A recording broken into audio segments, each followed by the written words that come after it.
আসসালামু আলাইকুম ওয়া রাহমাতুল্লাহি ওয়া বারাকাতুহু।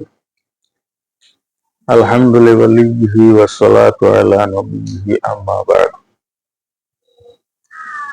আহলুস সুন্নাত ওয়াল জামাত অর্থাৎ জমিয়তে উলামা বাংলাদেশ, জমিয়তে আনসার বাংলাদেশ, জমিয়তে তালাবা বাংলাদেশ ও কৃষক শ্রমিক জমিয়তের যৌথ উদ্যোগে আগামী 17 জুলাই 2025 ইংরেজি রোজ বৃহস্পতিবার দুপুর 12:00 সময় ঐতিহ্যবাহী দারুল হাদিস কানাইঘাট মাদ্রাসা মিলনায়তনে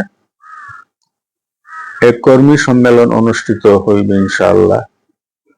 উক্ত কর্মী সম্মেলনে আপনাদের স্বতঃস্ফূর্ত উপস্থিতি কামনা করে